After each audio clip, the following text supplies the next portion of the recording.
Okay, we're not quite there yet. Oh, there we go. It's setting up for. All right, I think we're live now. It says we're live. Perfect. Well, this meeting will come to order. Can I have roll call, please?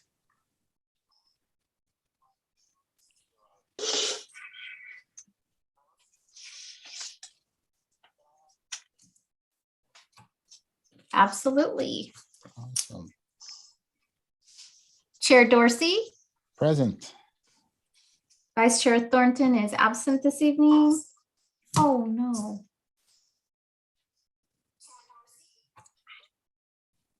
I don't know how to. What's wrong, Angie? I'm seeing us live on YouTube. Is that what you're struggling with? Oh, no, I keep hearing my voice later. Oh, We only hear it once. Can you guys hear it? Yes. Mhm. I don't. We can no, hear just you. once though, Andy. Just Andy, we're not once. hearing the back feed. Okay. Okay.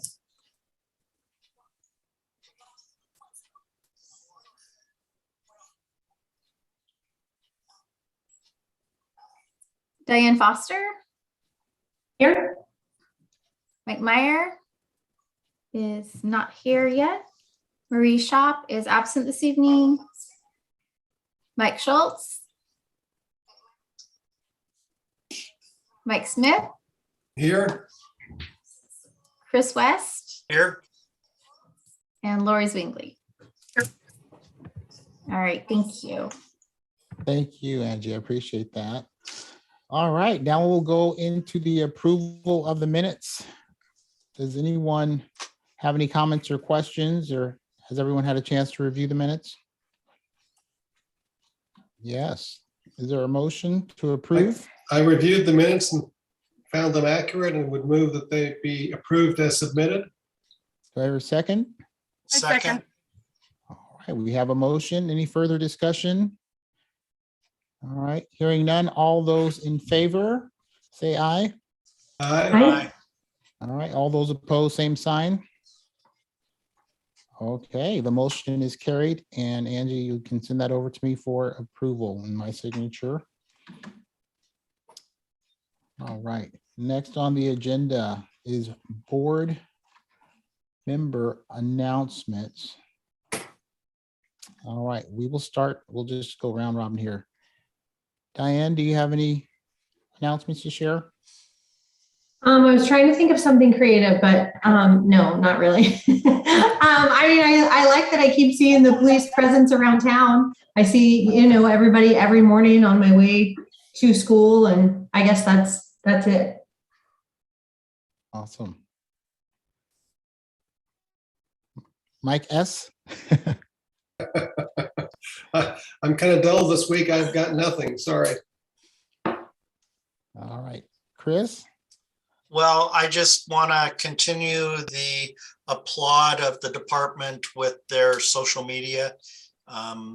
Getting a lot of great feedback. I used to think I was an insider being on the advisory committee board, but now I'm learning more about the department just reading Facebook. So no, Captain, our chief, you need to give a attaboy to you guys that are doing the job. It's really good. I get Washington County, Tigard, Tualatin, and we're there surpassing in terms of the communication. So it's really good. Wonderful. Welcome, Lori. Hi. Hi. So, announcements. A couple points of interest. First of all, I got to meet Brian Dorsey in person last Friday night when we were both attending the Public Safety Chaplaincy fundraising dinner. And in going to that dinner, I learned an awful lot about the chaplaincy and its value to police departments, not only just our police department, but police departments everywhere. I mean, there were chaplains there from, well, not even just first responders in general. There were chaplains that were there from fire departments, from police departments, from the FBI, from the state troopers, Oregon State Police. It was very enlightening. It was very saddening to hear what these people, the chaplains and the first responders, see and deal with on a daily basis. And it just makes me that much more appreciative of our men and women in blue. I also, and I can't recall exactly where I was when I had this conversation with our chaplain, but he serves not just our town, he serves several other towns. And he noted that one thing that really stands out about Sherwood is that our officers truly care about our community. And he works for other communities, other police departments where he couldn't say the same. So I thought that was a really neat thing, and I wanted to pass that along to everyone.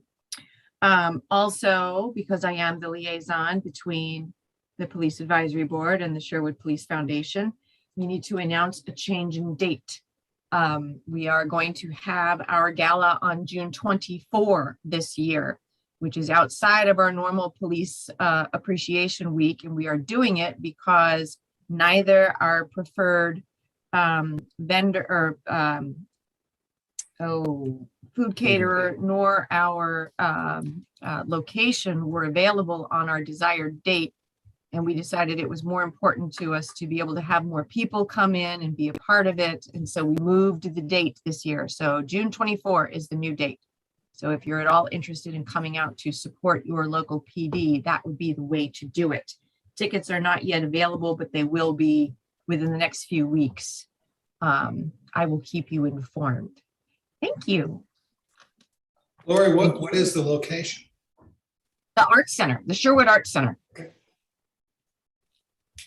Wonderful. Yes, and like all of you, I've been observing and getting feedback and seeing what has been put forth on Facebook through the Sherwood Police Department's website. It's just been amazing to see the interaction. It's now the living room of Sherwood, if you will, and I couldn't be more pleased with the feedback, with the engagement that we are seeing from the community. And it's just, it's wonderful really to know that we've got people who are a part of the police department that have an interest in that and a passion for it, and really making the police department look good. So you can be really proud, Chief, of the folks you have on your team that are supporting that initiative, and definitely something to keep it going. What are you up to as far as the Valentine's post as far as shares? It was at 880 something last I looked, but that was a few days ago. Yeah, that one was nuts. That thing took off, and I don't know if you guys remember was it a couple months ago where we had the child that was on the swing? That one had a ton of likes, I think over 3,000 likes, but nothing like the shares that we had with that Valentine's one. So it was fun. It added some levity, and just to your point, Chair, it's just trying to let people know who we are and connect with us. We have some humor. We're fun to be around, but we also know that we have business to take care of when necessary. Yes. Wonderful. Did I miss anyone? Just seeing if anyone's jumped in. No. All right. Well, we will carry on with the business. Traffic safety update. Have we had a traffic safety meeting this month?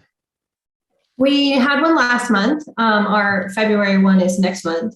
You want me to jump in? We don't have any other business to get to first. Oh, I'm sorry. Well, I don't, let me see here. The agenda.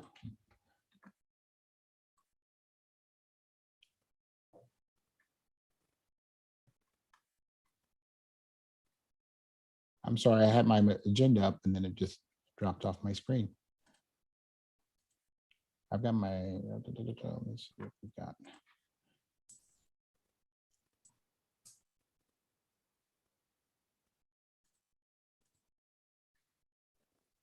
The agenda said business, but there weren't actually any topics underneath it this month. Topics.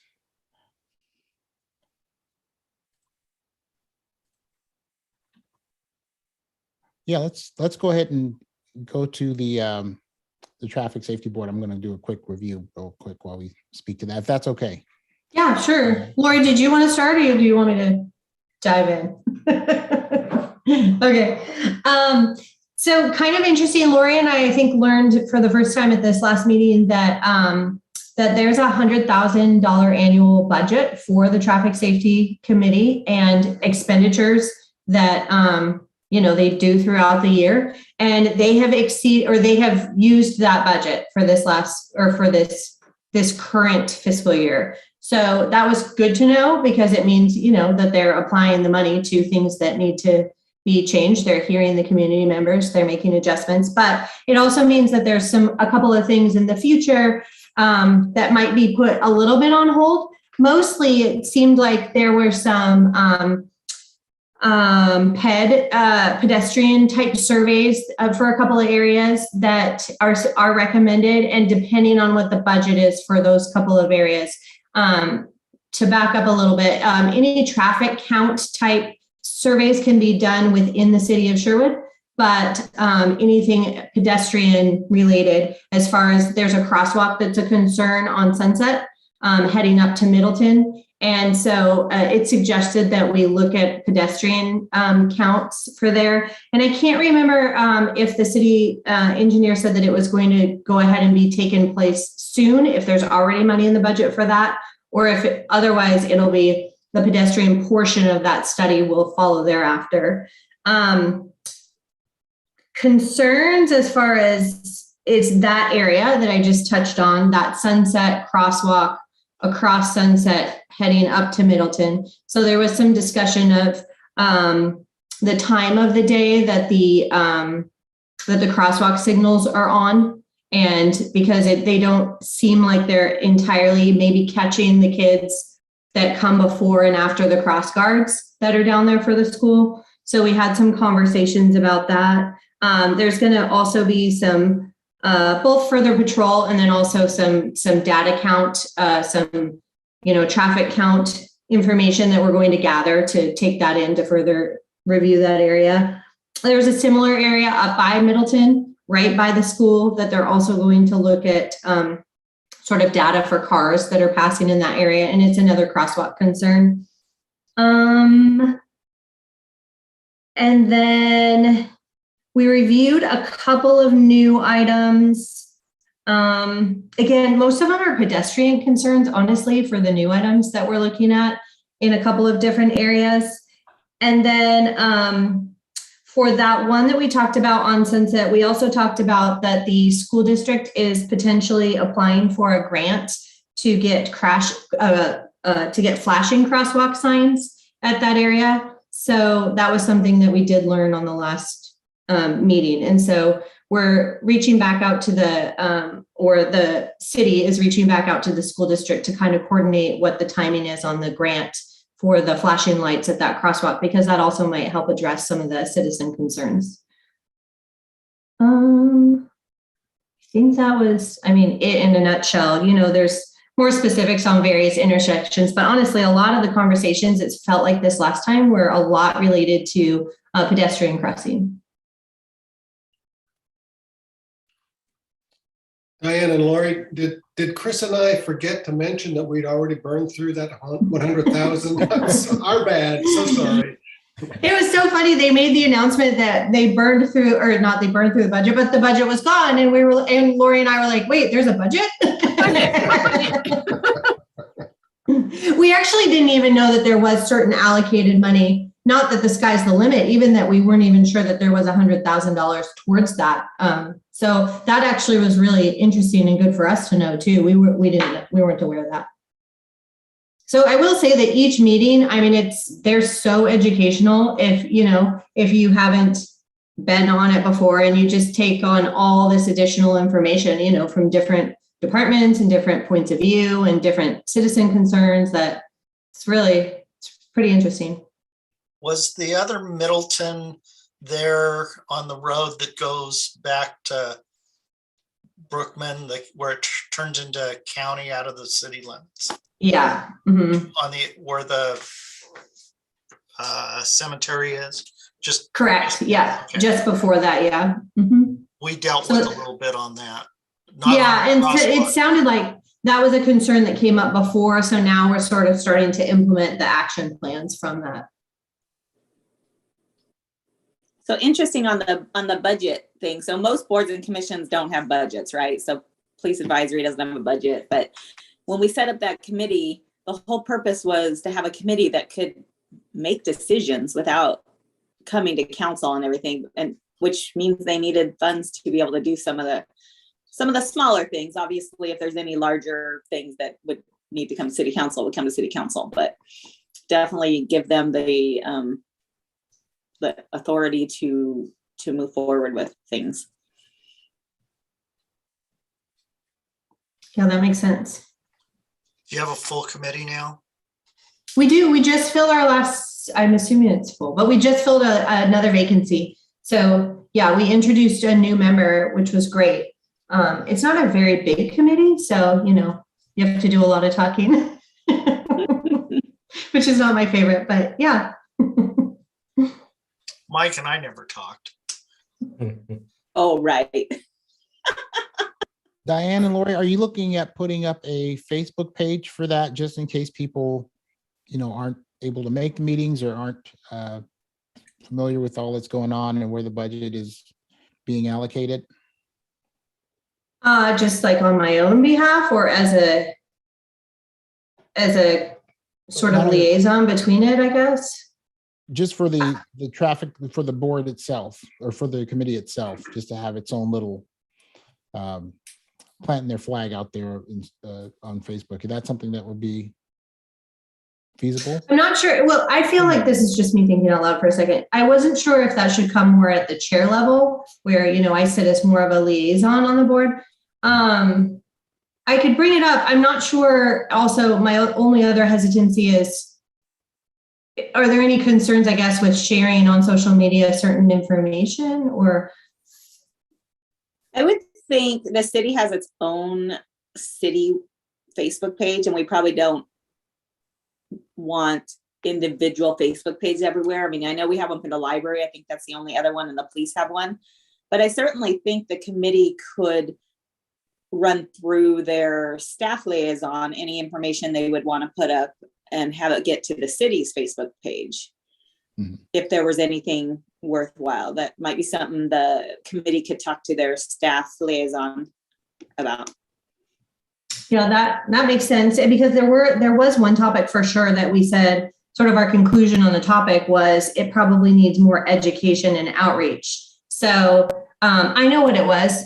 It was parking in Old Town and the hash marks that are painted specifically to where people need to park. And they're painted as such so that people don't park close to the intersections and the stop signs, because there's concerns about, again, pedestrians crossing and not seeing them. But people, if they're parking in the hash marks, aren't supposed to be parking that close to the stop signs because they're parking in the hash marks. So there was some conversation as to what to do to monitor that, or to patrol it a little bit and see how much it was happening. And then we talked about potentially on social media, it would probably be through the police page, but through social media to say like a, did you know, and a reminder about the hash marks. And then there was an idea that then, potentially there could be, I don't know if citations is the correct, but or if you could do a warning, if you give people a heads up and then you follow through maybe with some kind of action to, change the behavior a little bit. So we did talk about that, Brian. That though probably would be through the police page. Yeah, so I don't know if that answers your question, but. And was a concern that people were not parking within the hash marks? Correct. Yes, I think that there were two different complaints that were new complaints that were saying that it sounds like maybe people are getting a little lackadaisical in their parking habits in Old Town. And, maybe over the past couple of years, everybody took a deep breath and said, we'll let this go for a little bit. Or I'm not saying the police did, but, and now they're finding that, or people are complaining that there's concerns that people aren't parking within the hash marks. And it causes a lot of people to maybe squeeze up in a spot close to a stop sign or close to an intersection in Old Town where they have concerns about pedestrian crossing or not seeing kids on scooters or skateboards, or that was some of the feedback. Yeah. So actually, thank you, Brian, for triggering that, because I didn't even bring that up. And that was kind of an important new one that we talked about, the hash marks in Old Town. Yeah. There's another part of that, and it's not necessarily Old Town, but my kids live in Cannery apartments, and because of the limited parking over there, nobody parks with the lines. They're crammed in as tight as they can go. And I guess that's one concern. If you're going to enforce it in Old Town, that's not that far away. And I don't know, Chief, if there's any complaints about the parking over there, but I know everybody on each side, they're adding a car or two extra by the way they park on the street over there, just because they need to. And it doesn't seem to be a problem in terms of it's providing more space, but there's not a stop sign situation like there is. And I know exactly what the complaint is in some of those corners in Old Town.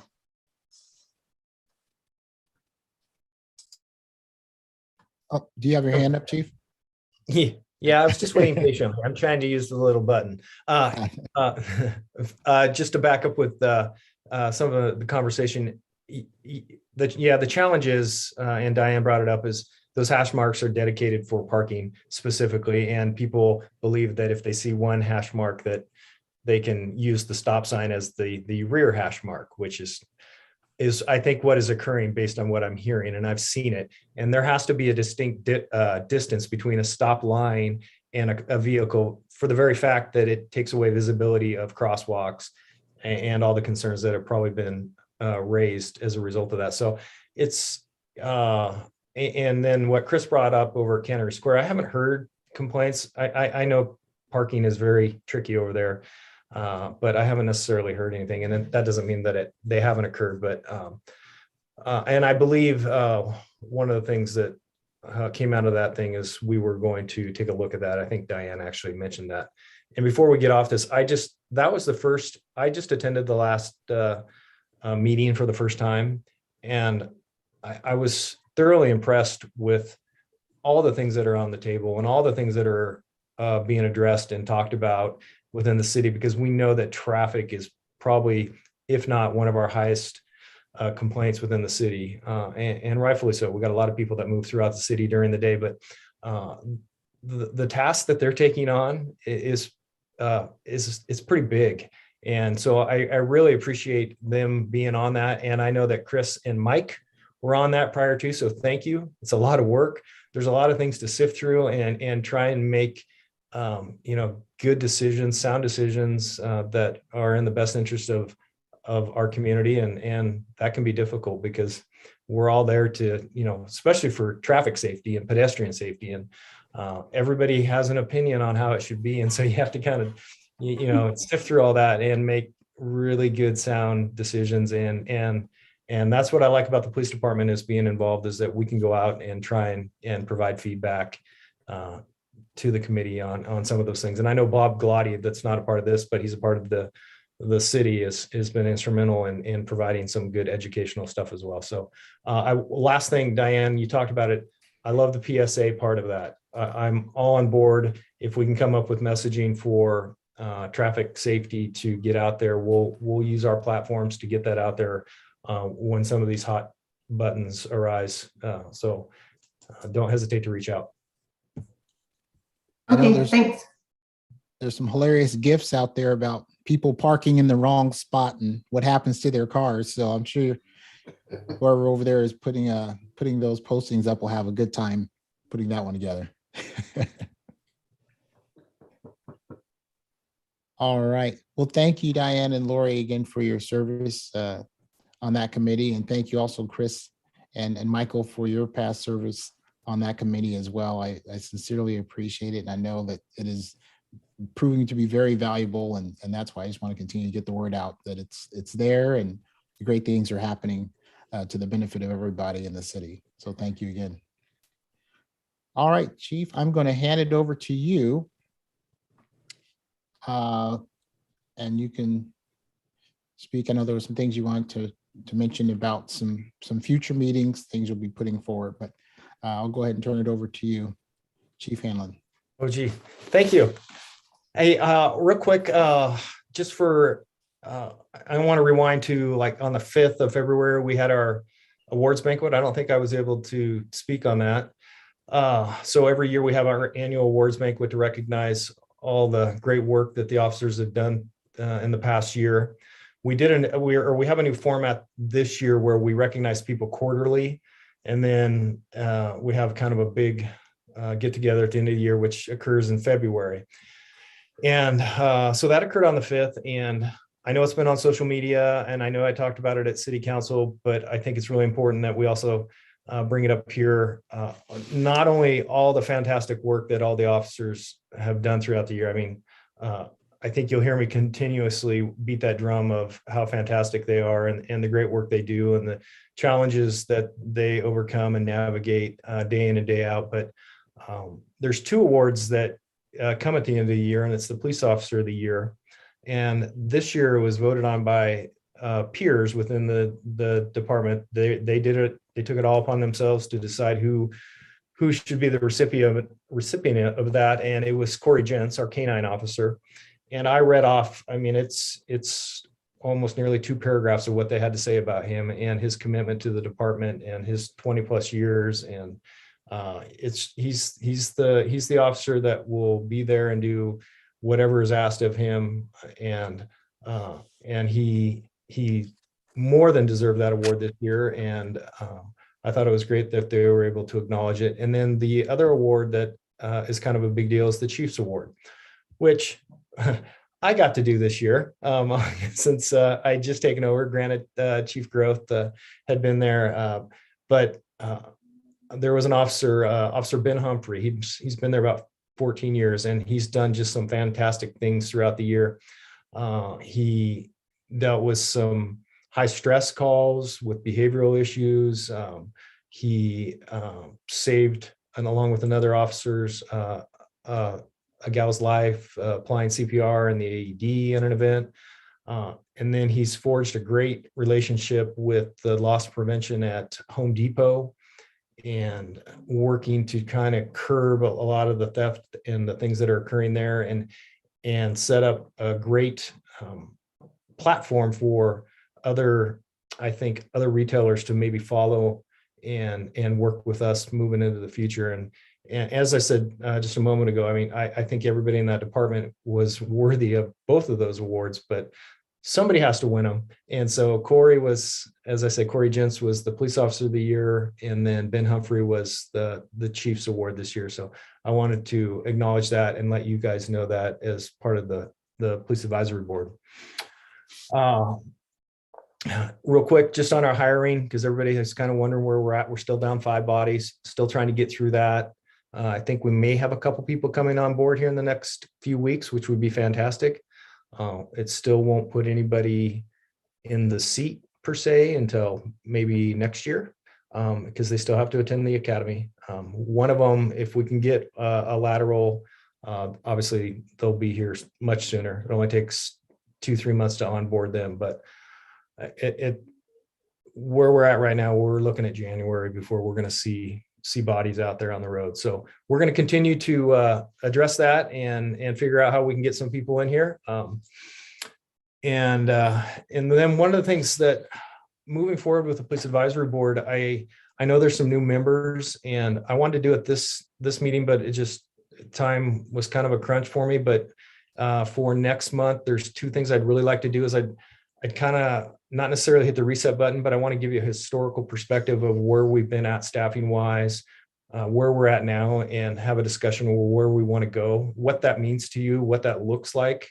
The challenges that we'll have on, different fronts, not only for hiring and retention, but technology, just all the things that I think if we can collaborate and unite on, we can come up with a game plan for that. I'm also asking Kevin Barton, the district attorney. He's going to come and present next month. Now, so here's the question I have is next month's meeting, I believe, is on St. Patrick's Day. Is that correct? The 17th? Are we going to still have it on that day? Because I might not be able to have him that day. He may have another commitment.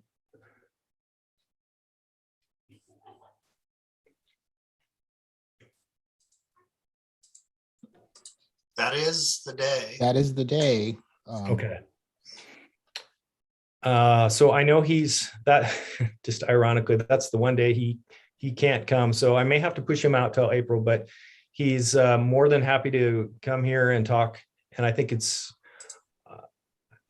really important to hear from him as the district attorney about what is occurring in Washington County and what is driving that.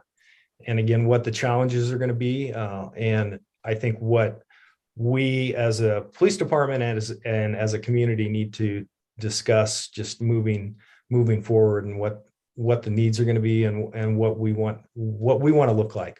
So I'll see if I can get him here for sure then in the April one, because I know he's excited and wants to chat. Aside from that, I think that's all I have, Chair. Oh, Chris. Chief, what are you doing about backfilling behind you? Have you advertised that yet? Or are you trying to get through some of this other stuff first?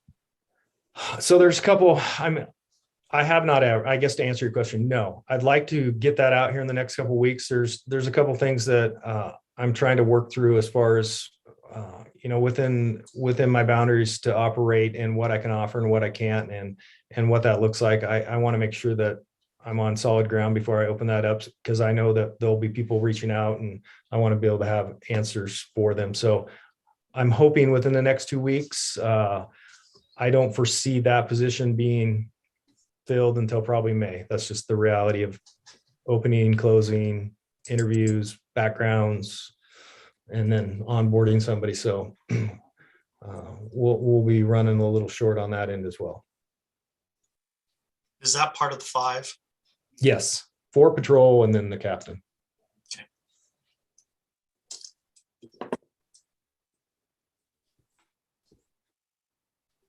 All right. Any other questions there? You sort of did a 2-for-1 there. So you covered the staff report. Did you? So that was a staff report too, in part that you gave us. Yeah, I knocked I'm it all just out at checking, once. looking over the agenda. All right. Wonderful. Well, thank you for that. Counselor Kim, how are you today? Great. Wonderful. Just a few things that might be of interest. We had a council meeting Tuesday night, but we had about an 1.5-hour work session before that, where we talked about the festival plaza that's being planned for the dirt gravel parking lot, the Robin Hood Theater parking lot. So there's plans that are in the works to turn that into a festival plaza. Don't worry, it will still be parking when the plaza is not being used for a festival. But some really great ideas just to make it look a lot nicer. Gravel dirt parking lots that are actually not allowed per our code, but that's what it is right now. So get it paved, not pavers, just to make it look really nice, and maybe some seating areas and ways to have during our events to be able to have canopy tents over it, and room for other like 10x10 tents for other things going on. Anyway, just to be able to utilize that space a little bit more than just a parking lot. And so that's pretty exciting.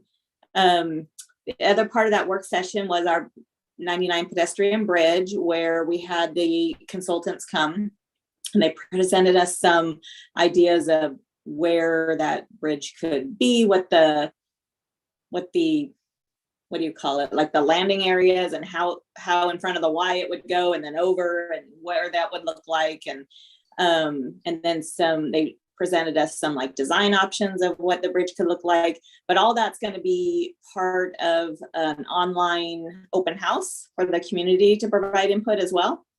So that'll be coming up here soon. Then lo and behold, we approved backyard chickens.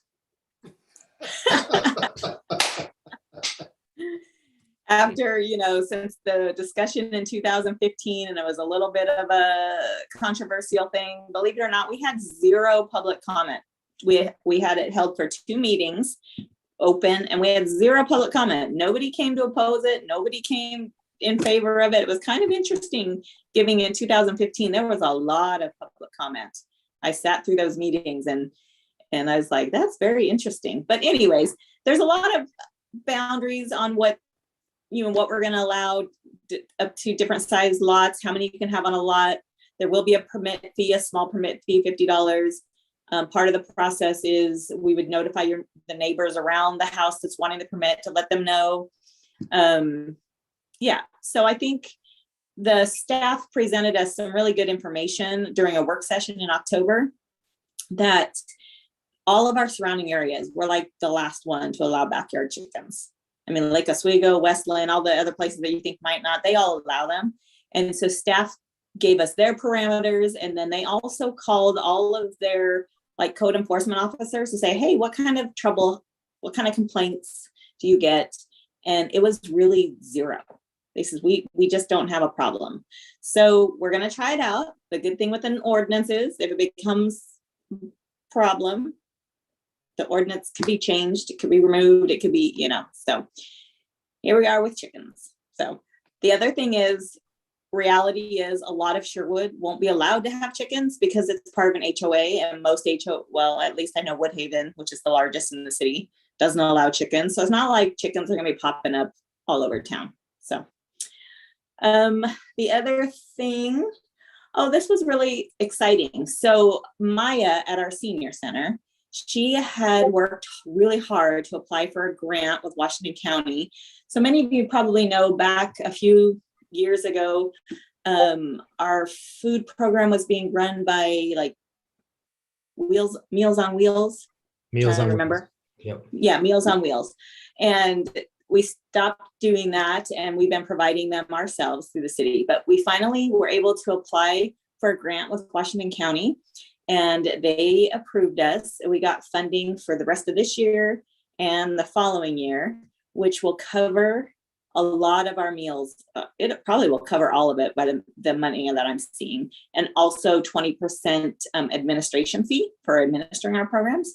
So that's really big for our senior center to help offset some of our costs over there. And we have provided more meals in the last year than ever. I want to say it was like over 10,000 meals this past year to our seniors, and most of those being delivered during COVID.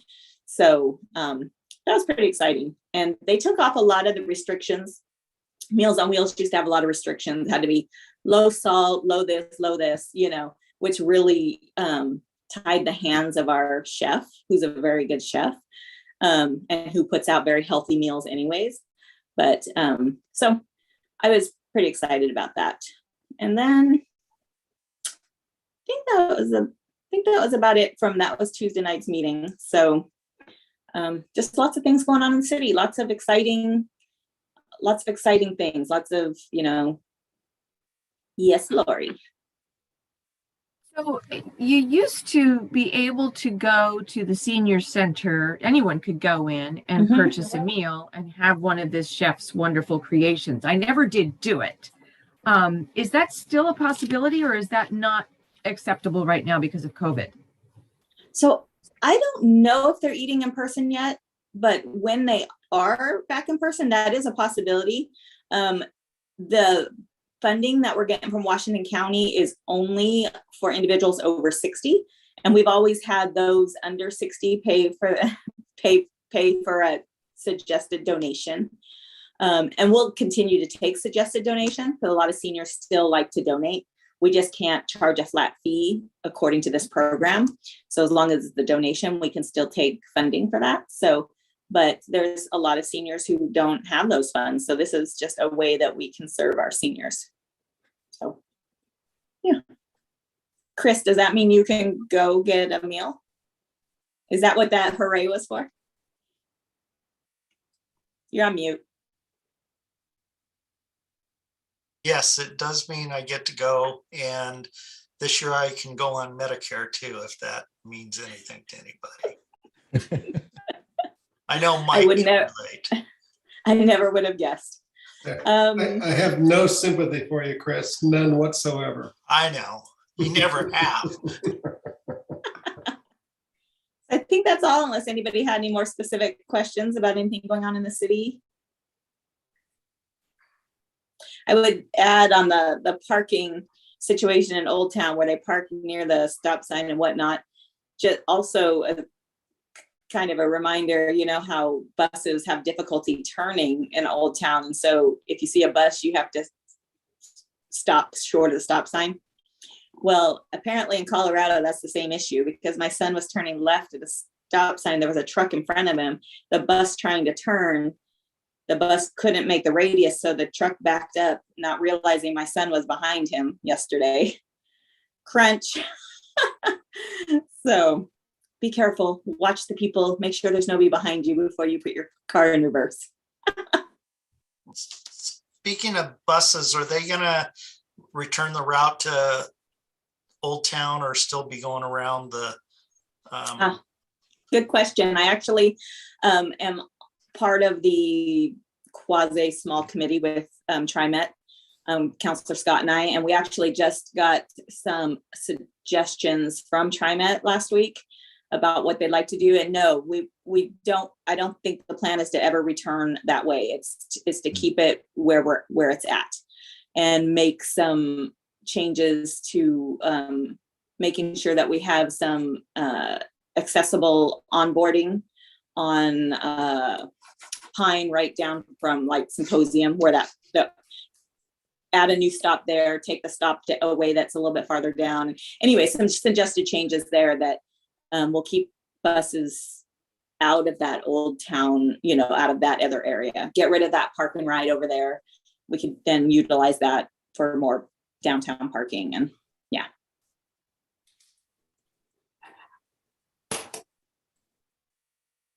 Anything else? Councillor Young, do you have any more cars to be hit? Oh my gosh. So I posted yesterday, if one of our cars gets hit again, I'm gonna lose my ever-loving mind, because we've had 6 incidences with our cars in the last couple years, and none of them have been our fault. We've been sideswiped by a school bus. We've been ran into in parking lots when we're not even in our cars. Just like, I feel like all I do is fix cars. And my poor son, he's been the one with the most incidences. So his car goes in the shop and then he has no car to drive, and now he's out of state. I'm just like, And that's been us too. We have had 3 October, December, February, none of our fault. Yeah. Bad for auto claims, but at least they're not my fault. it's the pits, and so hard to get in the body shops right now. They're so backed up. It took us like 3 months, and then 2 of our cars were in at the same time. Great time to adopt e-bikes.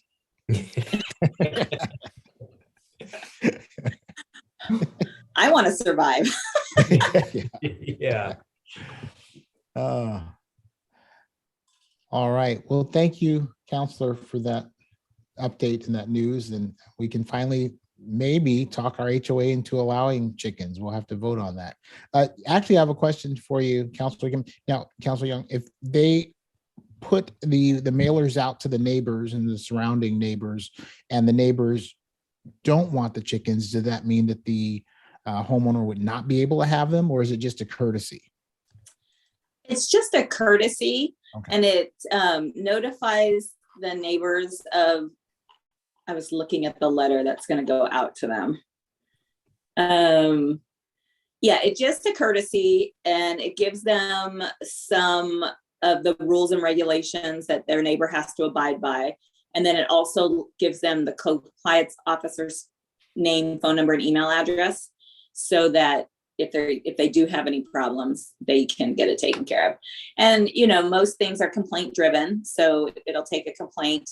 Probably there is a fine if they're not complying with the code, but I'm sure that'll be an education first, which is what we usually like to do, like educate them first. The last thing, the city's not going to go around and fine people, you know, like crazy off the bat, but yeah, so. Love it. All right. Okay. Do we have any citizen comments, Angie? No, we don't have any comments tonight. Wonderful. Okay. Well, with no remarks, do I hear, what time is it here? Do I hear a motion to adjourn? And do we have any other information or any other comments from the board? Lori, you said the 24th, Friday? It's a Friday? Okay. All right, Mike, do you have a? Yeah, I've actually got several comments. Yes. I promise not to keep everybody long, though. You know, and when you know, it only took me 45 minutes to find out where the raise the hand button is. So I'm doing really well. First of all, on the chief's comment about Corey Jentz and his award, I'm absolutely thrilled. Corey was the main guy that I got to ride with on my ride along. And I can't tell you how impressed I was with him. For an officer who has been 20 some years in Sherwood, you'd think he'd probably be mailing it in by now, but he was so engaged and so enthusiastic, so knowledgeable. It's just fantastic. So I'm thrilled with that award. On the traffic safety committee, I think the chief mentioned Bob Galati as well. I love Bob. I've never met him. It was everything by Zoom at that point. What a guy. Kind of a curmudgeon, but so educational and so funny. If there was an award for the traffic safety committee, Bob should certainly get that. And on the senior center, prior to COVID, I had the opportunity to take some cooking classes from the chef there. Mm-hmm. And I can't wait till that opens up again, because he is fantastic.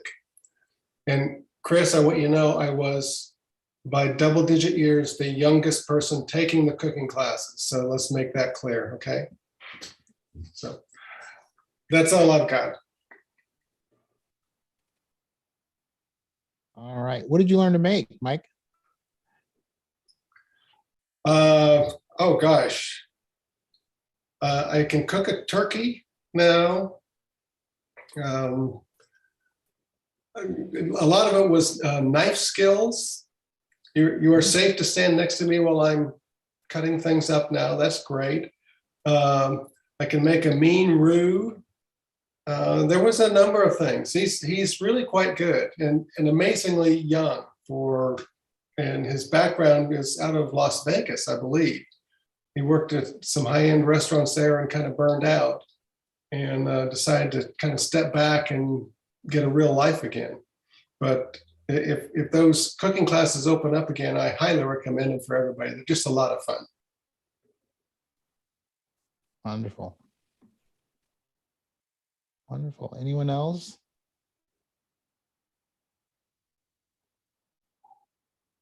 All right. Hearing no further remarks, do I hear a motion to adjourn? I move to adjourn the meeting.